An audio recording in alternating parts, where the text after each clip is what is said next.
Gubernur Jawa Barat, Deddy Mulyadi menegaskan komitmennya dalam memberantas premanisme dan pungutan liar atau pungli di kawasan industri. Langkah ini diambil untuk menciptakan lingkungan usaha yang lebih kondusif, sehingga mendukung pertumbuhan ekonomi yang sehat dan berkelanjutan. Saat peresmian PT Ultimate Nobel Indonesia di Garut pada Senin 3 Maret 2025, Deddy menyatakan bahwa pemerintah provinsi akan mengambil tindakan tegas terhadap segala bentuk praktik ilegal yang menghambat dunia usaha.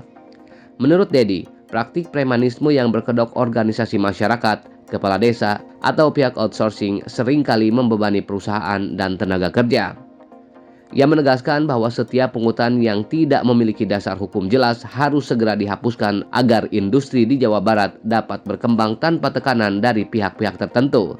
Salah satu langkah konkret yang akan dilakukan adalah menginstruksikan kepada seluruh kepala desa agar tidak lagi meminta sumbangan kepada pabrik atau perusahaan yang beroperasi di wilayah mereka.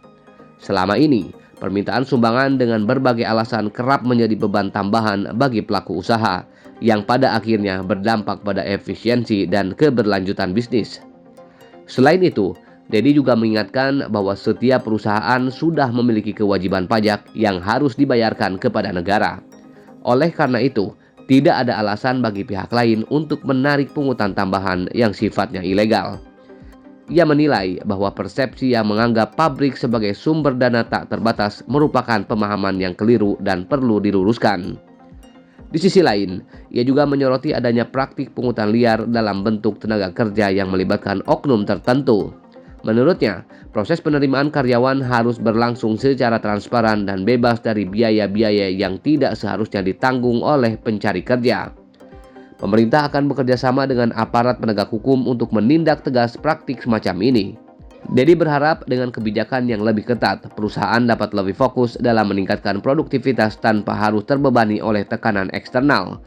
Ia juga menekankan bahwa keamanan dan kenyamanan dunia usaha merupakan tanggung jawab bersama antara pemerintah, pelaku industri, dan masyarakat. Kedepan, Pemprov Jabar berencana memperkuat koordinasi dengan aparat kepolisian dan pihak terkait lainnya guna memastikan bahwa lingkungan industri di Provinsi Jawa Barat semakin bersih dari praktik-praktik ilegal.